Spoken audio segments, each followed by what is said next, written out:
signed into law a new anti-terrorism bill. You will lose your liberty. Sometimes the spirit becomes so powerful in a place where it's like electricity. And you can't stay still. And you can't stay still. Power of the spirit. Sometimes the spirit becomes so powerful in a place where it's like electricity. And you can't stay still. And you can't stay still. Power of the spirit. There is a chance for the President of the United States to use this disaster to carry out the New World Order. This mass terrorism is the new evil in our world today.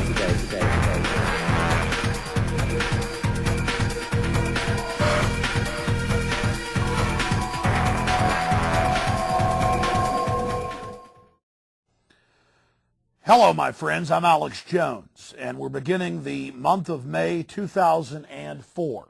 Tonight I want to discuss the latest developments in the police state, the 9/11 Whitewash Commission, and what Americans are doing to resist it and stand up against it.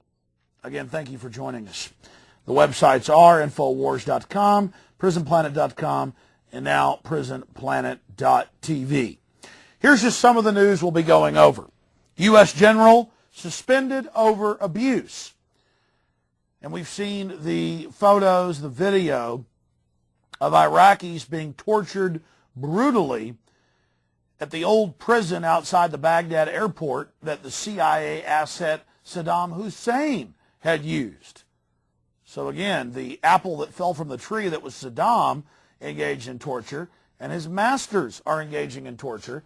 And because some of the troops were stupid enough to brag about this and to take photos and to videotape it and then send it to friends, it got leaked, and so now some of them are getting in trouble. My friends, this is the official policy. Take people to Camp X-Ray in Guantanamo Bay, Cuba.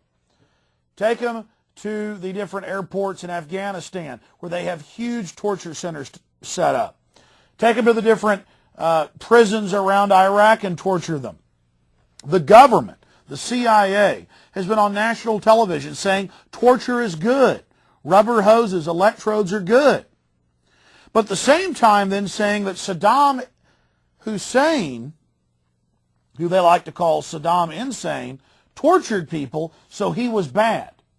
But when our government tells you that torture is good, and when the sitcoms and dramas all suddenly tell us that torture is good, it's okay when we're doing it. But it's bad when others are doing it. This is part of the Orwellian doublethink. And to see the photos of people standing on top of bread boxes with electrodes hooked to their hands, with a puddle of water beneath them, with the troops making them stand there for days, telling them that they'll be electrocuted if they step down off of the box or if they collapse, making Iraqi men engage in homosexual-style poses, hunching each other.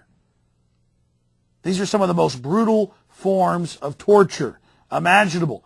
In fact, it's now been admitted, people released from Camp X-Ray in Guantanamo Bay, that they have whores come in, prostitutes come in, and force sex upon them while they're menstruating.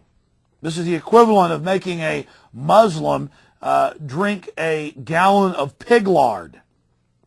They believe that they're going to hell. But for any culture, it's humiliating. Of course, the government now has said that since these videos and photos came out, that they're very angry about this and they're going to do something about it, so they're going to punish this general and these 6 different troops that are on video running some of the torture in these Halliburton-run death camps in Iraq and other areas of the world. But publicly, they're torturing people. There's the photos of people naked, strapped down in C-130s in the 20-plus hour flight from Pakistan to the U.S. Then they put goggles and earplugs and mouth mask over them. And chain their hands behind their back and make them sit on their knees for days. That's one of the classical forms of torture, one of the worst known. But again, Joseph Mengele was bad because he tortured and killed Jews. Saddam was bad because his CIA training taught him how to torture people. But then when the CIA comes back in to take control of their possession, Iraq and does it, it's a good thing. Neocon talk show hosts are all over talk radio and television, lauding torture, saying how great it is. And I've covered this in several of my documentary films, 9/11, The Road to Tyranny, Masters of Terror, and Police State 3, Total Enslavement. And we have a torture archive on the websites as well. Now, about a year and a half ago, General Rick Baucus at Camp X-Ray at Guantanamo Bay, Cuba, resigned. He said, I refuse to be part of torturing people. And he said, on top of it, this isn't even Al-Qaeda or Taliban that we're holding. You see, the Taliban and Al-Qaeda were created and worked for the CIA. They were flown out of Afghanistan, the 8,000 leaders of it, and deposited in Pakistan. Whereas cobblers, that is shoemakers and goat herders, are being taken to Camp X-Ray and other areas to cement what they call the cement of blood in Nazi terminology, to create a cadre of Marines and Army soldiers, if we're talking about Baghdad, who are trained in torture and think it's a good thing. Law enforcement magazines before 9/11 talked about how torture might be good in America. Shows like Threat Matrix on ABC and 24 with Kiefer Sutherland on Fox. They torture people to death. And it's good. They're doing it to save the country. So we have this mass warping taking place. And remember, people think the Patriot Act's just for the, quote, Arabs, which is bad enough. It's for all American citizens, and it's being used against citizens across the board. In fact, we'll get into how they're using the Patriot Act against great Americans who are exposing that the CIA runs the electronic voting machine companies and is publicly taking our right to vote and destroying any paper trail. They're using the Patriot Act against topless bars, corrupt county commissioners, pot dealers, saying they're terrorists so they don't get due process. And the Justice Department has said they're going to use it against anyone who they think may have committed a misdemeanor. So the abuse of the Iraqi POWs and others, the government's saying, oh, it's just lower levels that are doing this. We're going to punish them. But this only came out because they released the video, because the troops were bragging and thought it was so kosher, so acceptable, that they released the videos and photos themselves.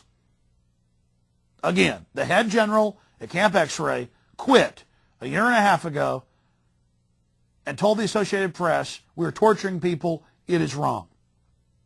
Joseph Mengele is bad, Saddam Hussein is bad, and the warping of our troops, the warping of the psyche of the American people is an absolute travesty.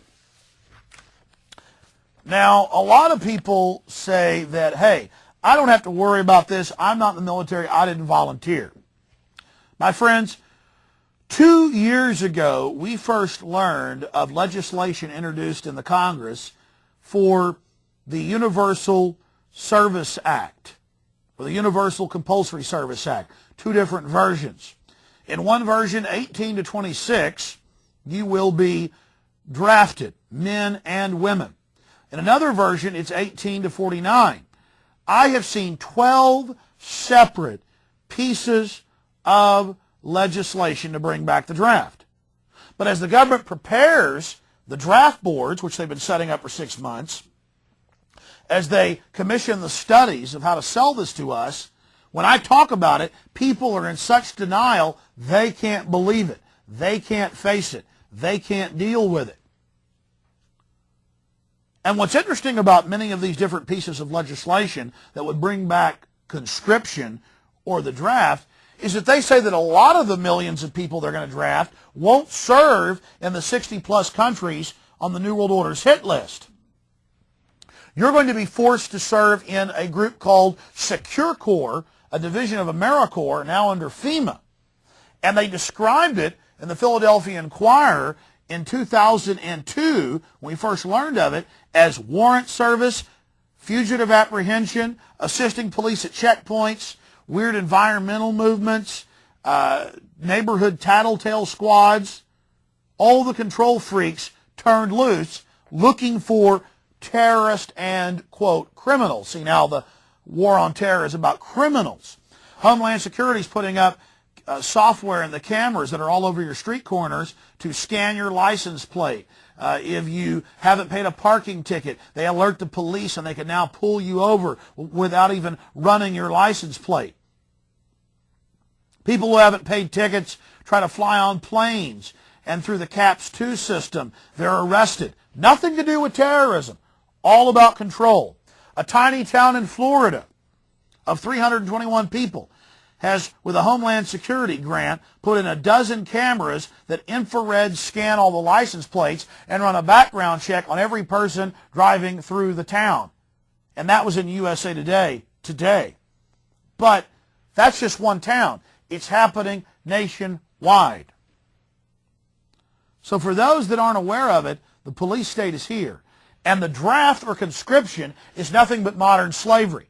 Any war that is so unjust that it can't get enough volunteers is an unjust war. Now, conscription, goes back thousands of years.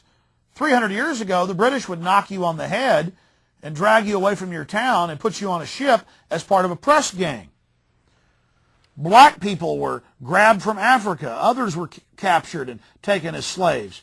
That's all this is, folks, and it's coming back. And now it's not just going to be your sons, it's going to be your daughters. Back in the mid-1960s, they had the Warren Commission. The Warren Commission was nothing but a whitewash committee. Why did they have the Warren Commission? Because millions of Americans had questions about the assassination of John Fitzgerald Kennedy.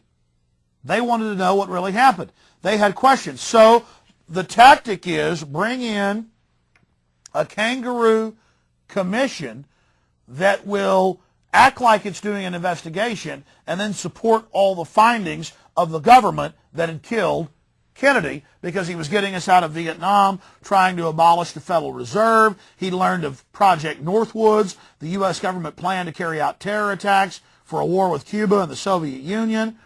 And so a man who'd been a hawk tried to back out of that and was killed. Well, we have the same thing with the 9/11 Commission. And books have already been written about this commission.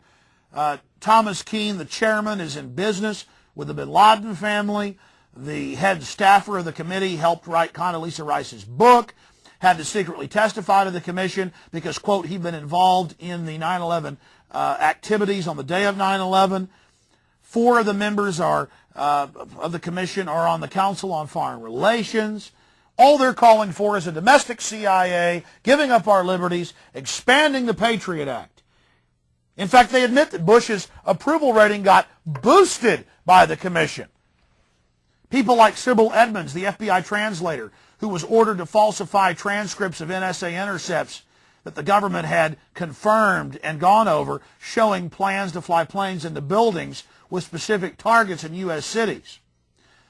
Sybil Edmonds testified months and months ago. The commission said they'd go public, never did, so she gave a press conference in front of 15 news cameras, over 30 press reporters, nothing in the news. I had one of the reporters on my radio show. Then it got picked up by British news, and finally it's been discussed in the U.S. news. Then on Monday of this week, just a few days ago, the Washington Times reported that the FBI and others had gone to a federal court to gag Mrs. Edmonds, Sybil Edmonds, and her lawyers. So that's your 9/11 Whitewash Commission.